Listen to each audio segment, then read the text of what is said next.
Jeff, thank you very much. Well, this morning we are joined live in studio with Erin Scott from ScienceWorks. Erin, good morning. Thank you so much for joining us. Good morning. Thank you for having me. Yeah, of course. Well, we are going to talk about some spring break events that are coming up. But first, I just want to talk about ScienceWorks in general. Tell me a little bit about it. ScienceWorks is Southern Oregon's hands-on children's museum. We are located in Ashland, Oregon. And we are actually turning 15 this year. We're very excited to get to that milestone.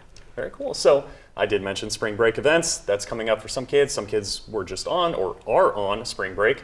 Tell me a little bit about what's going on at ScienceWorks. So ScienceWorks is open 7 days a week right now, this week, as well as next week in order to accommodate families' needs. Additionally, we will be running spring break camp from March 27th through the 31st. There are 2 camps, one for K through 2 students that focuses on science, it's elemental, and that focuses on introducing basic scientific principles to students.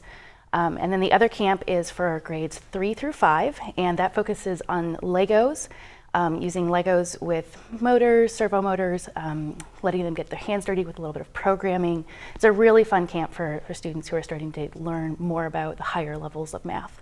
Okay, so math and science, a lot of things that you guys are covering here. I was a kind of a science nerd growing up. What are some of the things that kids can kind of take from these camps over the next couple of weeks? Well, they do get to hang out with their friends, which is always a great way to spend your spring break, but it's also about getting students to understand that science, math, engineering, and art, these are all things that are fun. They're highly applicable.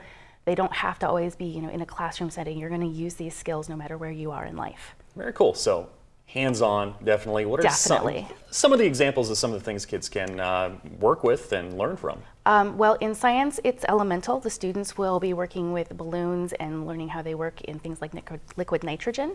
Oh. We have fun with our liquid nitrogen tanks. They will also be working on understanding how plants work a little bit. There'll be each day is sort of themed after an element. There's earth, wind, air, and fire, and then each day is themed about that. And in the Lego class, we will be talking about how the different Legos come together and how you use design principles as well as basic engineering and coding. Very cool. And this isn't it. You've got more after-school programs coming up, summer programs as well. Tell me a little bit about this. We do. Starting April 6th, we have Design for Good, which is a design thinking-oriented engineering class for middle school students. It's a 6-week program, and it focuses on asking middle school students to think about their world and their community and how do people who may not have complete access to the same world get that. So we'll be focused on, how do we create systems that will allow people to open a bike helmet class more easily, for example. Very cool. So if somebody wanted to know where to go and check these things out, where would they go? They would go to scienceworksmuseum.org, and all of our educational programming is under our education tab. They can also give us a call at 541-842-6767, and the front desk can direct them to our education program. Awesome. Erin, thank you so much for joining us.